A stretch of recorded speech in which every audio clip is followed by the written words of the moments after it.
Halo semuanya.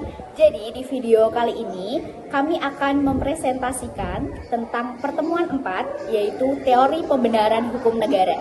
Sebelum masuk ke teori, kami ingin memperkenalkan diri terlebih dahulu. Perkenalkan, nama saya Nindi Julia Putri dengan nomor induk mahasiswa 2025-201-39. Dan saya tidak sendirian karena saya bersama dengan teman-teman saya. Ada Selma Afta Amara dengan nomor induk mahasiswa 2025-201-30 dan Nuraida Gita Razita 2025-201-40. Ardias Fajar Rizky 2025-201-48, Osi Dinata Turnip 2025-201-49, dan yang terakhir Christian Da Silva Simenes dengan nomor induk mahasiswa 2025-201-77. Dan teman-teman semuanya, dalam kuliah ilmu negara, dosen pengampu kita adalah Ibu Lydia Kristina Wardani, SHMH MKM. Teman-teman semuanya, dalam teori pembenaran hukum negara, pembenaran negara itu adalah dasar atau alasan sehingga tindakan penguasa di suatu negara itu dapat dibenarkan. Yang pertama, ada pembenaran negara dari sudut ketuhanan. Yang kedua, ada pembenaran negara dari sudut kekuatan. Dan yang ketiga, ada pembenaran negara dari sudut hukum. Dan yang keempat, ada pembenaran negara dari sudut lain-lain. Dan pembenaran negara dari sudut ketuhanan itu adalah sebuah tindakan penguasa selalu benar, sebab negara itu dianggap sebagai ciptaan Tuhan. Nah, dalam pembenaran negara dari sudut ketuhanan itu terbagi menjadi dua. Yang pertama secara langsung dan yang kedua secara tidak langsung. Secara langsung adalah penguasa itu berkuasa karena menerima wahyu dari Tuhan. Dan yang kedua secara tidak langsung, penguasa itu berkuasa karena kodrat mutlak dari Tuhan. Baik, di sini saya akan menjelaskan tentang pendapat tokoh tentang pembenaran negara dari sudut ketuhanan. Yang pertama ada Agustinus, ada dua macam negara, yaitu negara Tuhan yang dipimpin langsung oleh Tuhan dan negara duniawi adalah buatan setan. Lalu yang kedua ada menurut Thomas Aquinas, negara bukan buatan setan, melainkan perwujudan dari kehendak Tuhan yang timbul akibat pergaulan antar manusia, sehingga kekuasaan negara sama dengan kekuasaan Tuhan.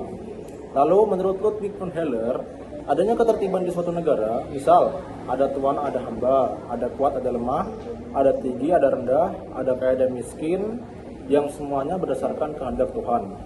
Lalu menurut Julius Stahl, negara timbul karena takdir Tuhan, termasuk kekuasaan yang ada di suatu negara. Oke, di sini saya akan menjelaskan pembenaran negara dari sudut kekuatan.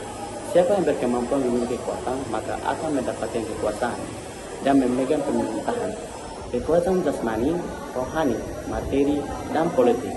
Menurut Charles Darwin, kehidupan di alam semesta berasal dari pejuang untuk mempertahankan hidup masing-masing. Ada perubahan tahap teori evaluasi, dan menurut Leon Goy, dalam negara yang dapat memaksakan kehendak adalah yang paling kuat. Dan menurut Franz Oppenheimer, dalam negara golongan yang mengatur kekuasaan terhadap golongan yang kalah. Oke, saya akan menjelaskan tentang pembenaran negara dari sudut hukum. Yang pertama, ada teori patriarkat. Dalam negara yang dianggap sebagai pemimpin atau penguasa adalah orang yang kuat, yaitu laki-laki. Yang kedua, ada teori patrimonial. Pemimpin atau penguasa memiliki hak milik terhadap wilayahnya, sehingga semua penduduk di wilayahnya harus tunduk kepada pemimpin atau penguasa. Dan yang ketiga, teori perjanjian dikemukakan oleh tiga tokoh, yaitu Thomas Hobbes, John Locke, dan Jacques Rousseau. Di sini saya akan menjelaskan tentang teori perjanjian. Ada tiga para ahli. Yang pertama ada Thomas Hobbes, yang isinya antara rakyat di suatu negara melakukan perjanjian secara sukarela dan menyerahkan semua hak mereka kepada pemimpin atau penguasa untuk mengatur hak-hak rakyat yang diserahkan padanya. Yang kedua ada menurut John Locke, yang isinya antara pemimpin atau penguasa dan rakyat yang saling membuat perjanjian, yaitu pemimpin atau penguasa wajib melindungi hak-hak rakyat, dan jika pemimpin atau penguasa sewenang-wenang maka rakyat dapat meminta pertanggungjawaban. Yang ketiga ada menurut Jacques Rousseau, tidak pernah terjadi perjanjian antara rakyat dengan pemimpin atau penguasa untuk menyerahkan kedaulatan jika ada pemimpin atau penguasa yang memerintah atau hanya menjalankan tugas dari rakyat. Pembenaran negara dari sudut lain-lain. A. Teori etis atau teori etika.